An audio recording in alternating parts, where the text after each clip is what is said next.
Step into your adventures in dreamland. Soft, surreal, and slightly cheeky sleep stories with awe and wonder. I'm Serene, your guide tonight. I'm so glad you're here. However your day unfolded, I'm grateful to be a part of how it ends. I'd love to know where you're listening from and what time it is. I read every comment. Every tap helps pay the cloud mortgage here in Dreamland. And if your finger ever drifts towards the subscribe button, rumor has it your sleep deepens by 11%. Not proven, just whispered. I say the science is still out. Now we return to what we are. It's strange. People have no idea. There are only 3 states of being, and you move through all of them every night. Right now, we're in our most superficial state, awake, bound by the senses and ego, influenced by the outward stimuli of the physical world. And while dreaming, the subconscious is in control, projecting stored impressions, thoughts, desires, no longer governed by the physical rules. And in deep sleep, there are no dreams, no mental activity, no ego, just a temporary return to the pure awareness of the soul, united with the divine, though you won't remember it. Bliss without awareness, tasting divine peace, what yogis pursue in stillness and saints devote lifetimes to finding. So relax. Let go. You are returning back to your inherent state. Freedom. Your story begins. The Dream Cruise is episode 64 and is part of our Dream Spoof series, our playlist where humor lays us gently to rest.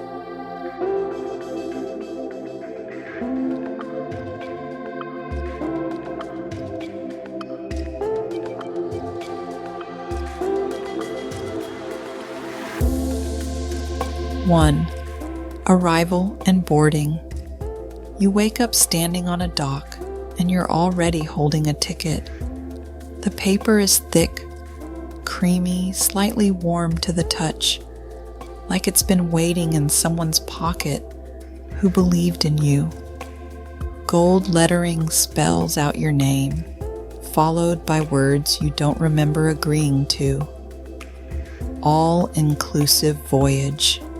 Departure, now, destination, rest.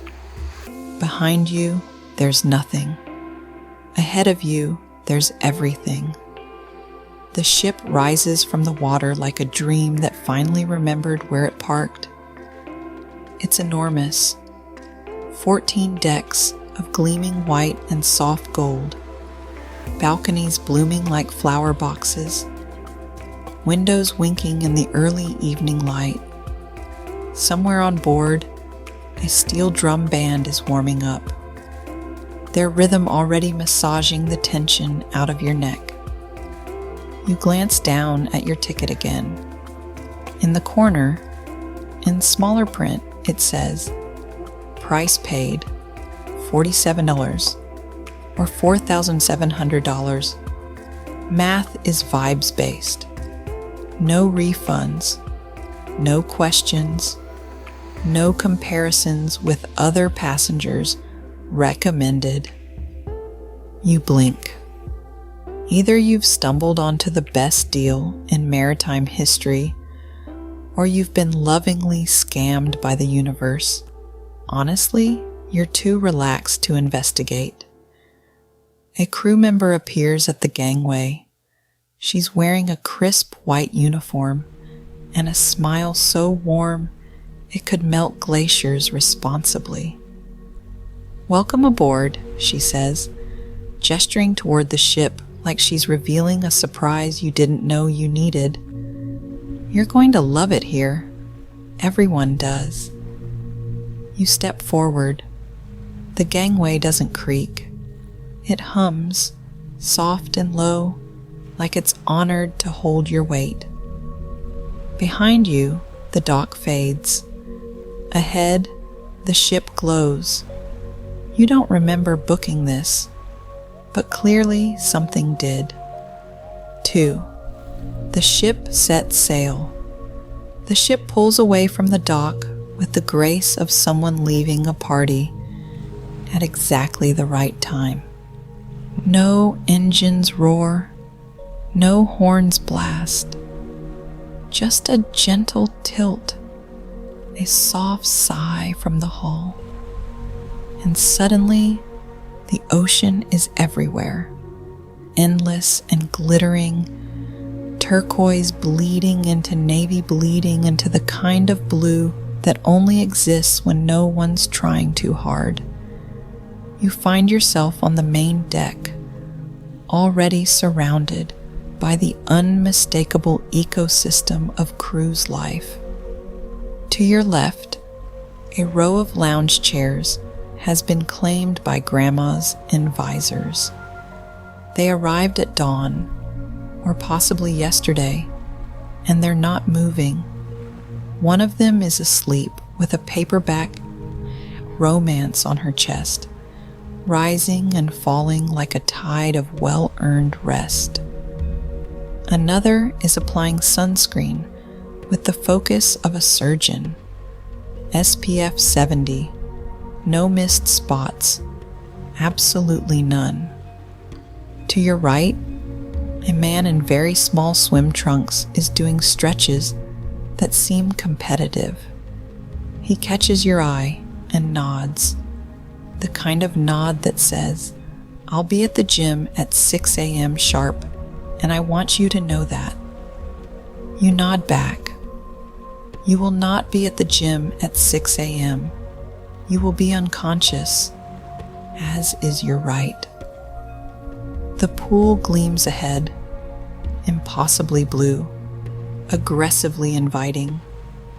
Towels have been folded into swans and placed on every available surface. A swan towel watches you from a nearby table, neck arched, dignified, unbothered by the chaos of vacation. The smell hits you next. Sunscreen and salt air, chlorine and coconut, something grilling somewhere, and underneath it all, the faint sweetness of people who have finally, fully stopped trying. You lean against the railing and breathe. The ocean stretches out forever. The sun is warm but not punishing.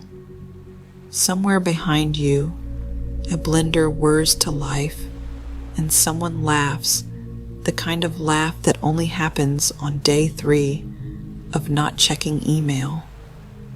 You're not sure how you got here, but you're starting to think that doesn't matter. 3. The ship lifts, and then, without fanfare, without warning, without anyone so much as looking up from their pina colada, the ship lifts off the water. You feel it first in your stomach, a gentle tilt, a softening of gravity, the peculiar sensation of weight rearranging itself into something lighter. You grip the railing and look down. The ocean is still there, but it's falling away, slowly, gently, like a blue blanket being pulled back to reveal something softer underneath. The ship rises through a layer of mist, then another, then breaks into open sky. Clouds surround you now, not the wispy, forgettable kind, but the full-bodied cotton candy, painted by a romantic kind. They drift past the balconies like curious neighbors. One cloud pauses near the pool deck, considers the swan towels, and moves on. You look around. Nobody else seems surprised. The grandmas are still in their lounge chairs, visors adjusted for altitude. The gym guy is now doing lunges near the hot tub, calves gleaming with purpose. A kid runs past holding a soft-serve cone, completely unbothered by the fact that the ship is now sailing through the atmosphere. This is fine, you think. This is dream logic. A crew member approaches with a clipboard and a smile. "Excursion desk," she says brightly. "Can I interest you in our cloud walk experience? It's a guided stroll through cumulus formations, light refreshments included, very popular with couples and overthinkers." You glance at the price list. It says, "Premium add-on. Cost. One small worry. Released upon booking." "Maybe later," you say. She nods, unperturbed. "We're here all voyage." You turn back to the railing. The sky is turning colors now, peach melting into lavender, gold threading through the clouds like veins of light. The ship hums beneath your feet, steady and sure, sailing toward a horizon that seems to exist only because you're looking for it. You didn't know boats could fly, but then again, you didn't know a lot of things before you fell asleep tonight. The buffet and the crowd. The buffet is a cathedral of food, and you are not worthy, but you're going in anyway. It stretches across the entire deck, a maze of stations and sneeze guards and soft lighting, designed to make everything look more delicious than it has any right to be. The air is thick with steam and ambition. Somewhere, a heat lamp hums like a monk in prayer. You grab a plate, it's warm, because of course it is, and begin the slow, reverent walk. The first station is pasta, but not just pasta, 14 kinds of pasta, each one glistening under its own personal spotlight. A man in a chef's hat stands ready to toss noodles in a pan the size of a small shield. He nods at you like you've passed a test you didn't know you were taking. The next station is carving. A whole roast beast of some kind rotates lazily, golden and glistening. You don't ask what animal. You don't want to know. You just accept a slice and keep moving. Around you, the buffet crowd moves in familiar patterns. There's the plate stacker, a man with 3 plates balanced on one arm, a 4th in his hand, eyes scanning the stations like a general surveying a battlefield. He's not hungry. He's strategic. There's the just browsing woman. She's been circling for 20 minutes, touching nothing, examining everything, occasionally sighing at the shrimp. There's the grandma from the lounge chair. She's been here since 5 p.m., seated at a corner table, working through a plate of crab legs with the quiet determination of someone who has earned this. You pass the dessert station and stop. A chocolate fountain burbles next to a tower of fruit. A tray of tiny cakes glows under soft light. A sign reads, "Yes, it's included. Stop asking." You take a cake. You take two. Behind you, a man in a bathrobe leans toward a crew member. "Are the crab legs premium tier or, sir, everything is included? But I heard some things are, everything is included." The man nods slowly, clearly not convinced. You find a seat near the window, except the window now shows stars instead of ocean, because the ship has climbed higher while you were choosing between tiramisu and cheesecake. You chose both, obviously. The food is impossibly good, warm and rich, and exactly what you didn't know you wanted. Your plate empties slowly, happily. The tension in your shoulders loosens with every bite. Outside, the clouds have parted. The sky is velvet now, deep blue and scattered with light. You lean back, full, calm, unaccountable to anyone. This, you think, is what vacation is supposed to feel like. The buffet hums around you, a living thing, constantly replenishing, never judging. You consider a fourth plate, just to browse. The entertainment deck. The theater is exactly what you expected, and somehow more. Red velvet seats curve in soft rows toward a stage that glitters like it's been polished by someone who genuinely believes in showmanship. The curtains are gold. The lighting is forgiving. The energy is aggressively festive, like the room itself took a shot of espresso and decided tonight was going to be special. You find a seat somewhere in the middle, sinking into cushions that seem personally invested in your comfort. The lights dim, a hush falls, and then a man in a sequined jacket bursts onto the stage. "Good evening, dreamers," the crowd cheers. You're not sure why, but you join in. It feels correct. "Welcome to the Stardust showroom," he announces, arms wide, jacket throwing light in every direction. "I'm your host, Danny Dazzle, and tonight, we've got a show that'll knock your slippers off." He winks. Somewhere, a grandmother swoons. The first act is a singer, a woman in a gown so sparkly it might be sentient.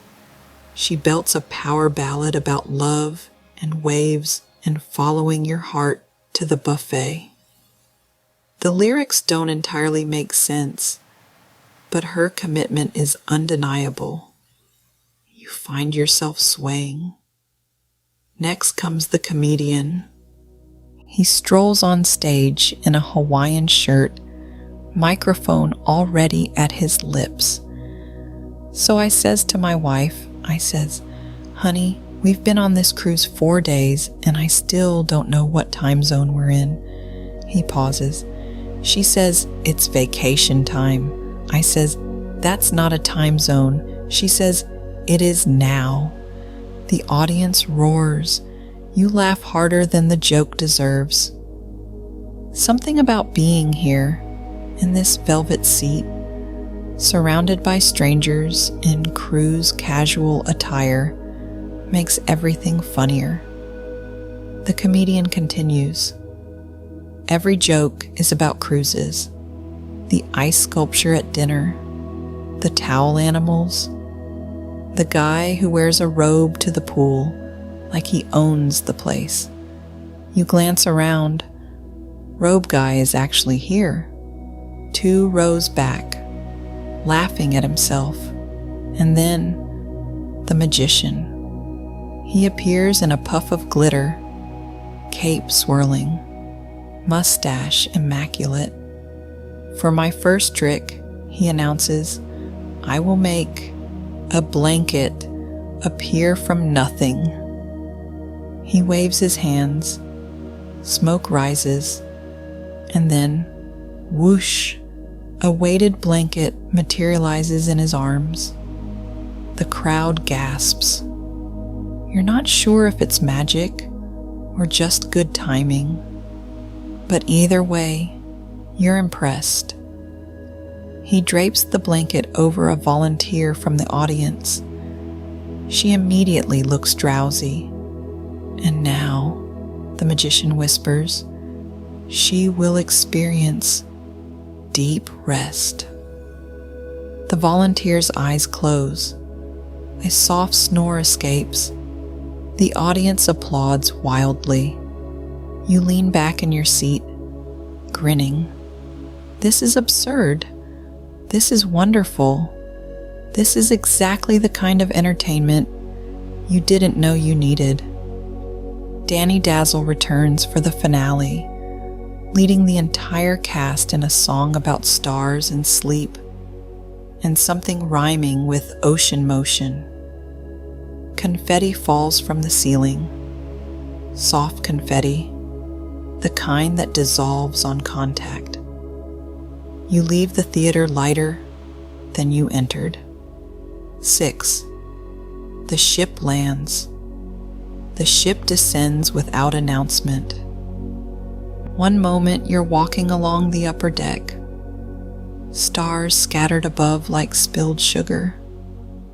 The next, the stars are rising, or rather, you're sinking. Gently, slowly, the way a leaf falls when it's not in a hurry. You grip the railing and look down.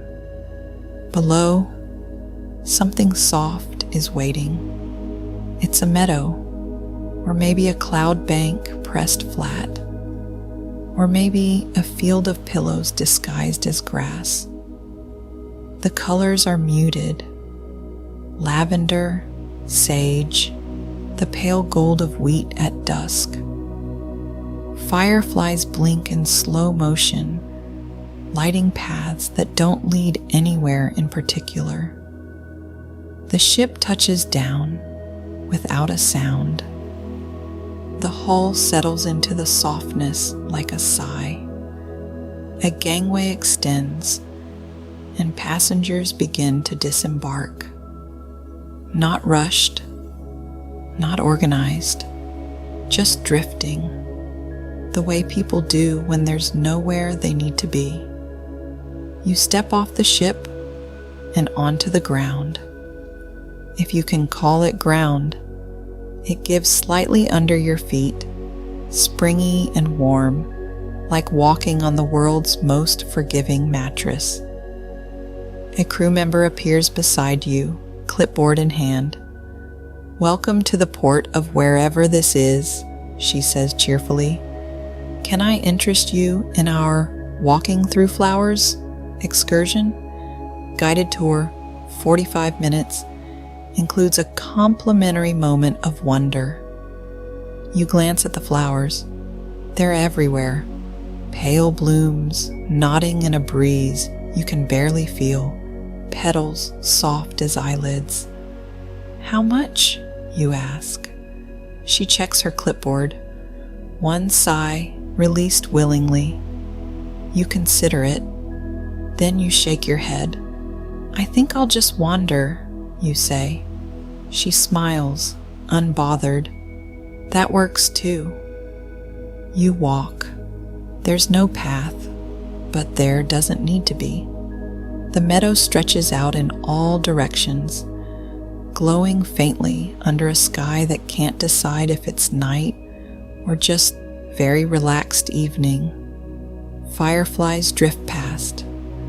One lands on your shoulder, blinks twice, and lifts off again. Somewhere behind you, the ship hums, a soft reminder that it's still there, still waiting. But you're not ready to go back yet. Not just yet. You find a spot where the grass is taller, softer, and you sit. Then you lie back. Above you, the sky is impossible.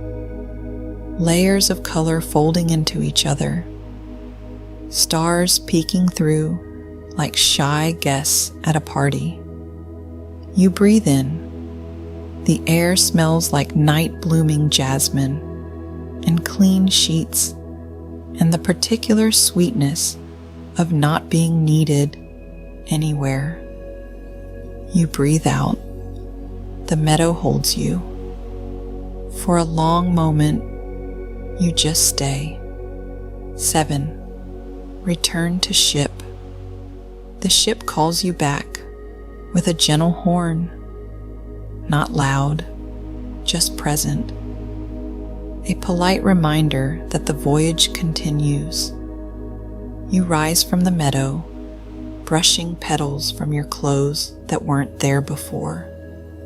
The gangway waits, glowing faintly, and you climb aboard as the ship begins to lift again. Night has fully arrived now. The decks are quieter, softer, lit by string lights and the occasional lantern swaying in the breeze. You pass the pool. The water is still, reflecting stars that may or may not be real. You pass the gym. Through the window, you see him. The guy from earlier, the one with the competitive stretches. He's on a treadmill, walking at a moderate pace, earbuds in, already preparing for his 6 a.m. assault on personal fitness. You respect it. You do not understand it, but you respect it. The late night buffet is open. It's smaller than the main buffet, more intimate. Just a few stations glowing under warm light, pizza, soft serve ice cream, a suspiciously good cookie station. People drift through in robes and slippers, plates in hand, no judgment in sight. A woman in a silk robe considers the pizza with the seriousness of a sommelier. A man in pajama pants builds a soft serve tower so tall it defies physics. A couple shares a plate of cookies, speaking in whispers, laughing at nothing. You take a slice of pizza. You add a cookie. You consider the soft serve, then decide you've earned it.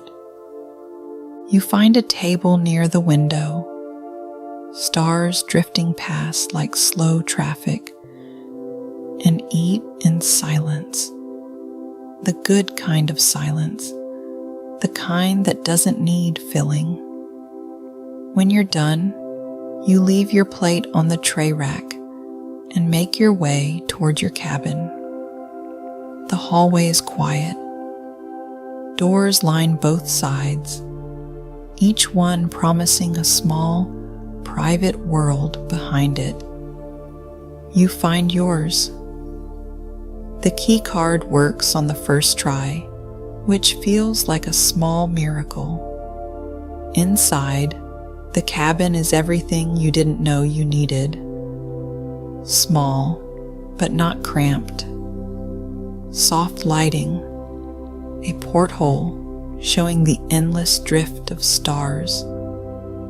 The bed is made with precision, crisp white sheets, a chocolate on the pillow, a towel folded into something that might be a dolphin or might be an abstract expression of care. You sit on the edge of the bed. It doesn't creak. It sighs, just once, like it's been waiting for you. The ship rocks gently, not the unsettling kind of rocking, the kind that reminds you of being held. You change into something softer. The cabin provides somehow. A robe appears on a hook that you didn't notice before. Slippers wait by the bed, pre-warmed, unreasonably cozy. You climb into bed. The sheets are cool at first, then warm, adjusting to you, welcoming you, folding around your body like a vote of confidence. Through the porthole, the stars drift slowly past. You try to count them, but they keep multiplying, like the sky is showing off. The sounds of the ship settle around you, the hum of the hull, the faint murmur of waves that may or may not exist, the distant echo of the late-night buffet closing down for the night. Somewhere, a saxophone plays, soft, slow, probably from the jazz lounge 3 decks up. It sounds like velvet feels. You think about the day, the sea and the sky and the clouds parting like curtains, the grandmas in their lounge chairs, the man at the buffet asking about premium crab legs, the magician making blankets appear from nowhere. You think about the meadow, the fireflies, the way the ground held you like it had all the time in the world.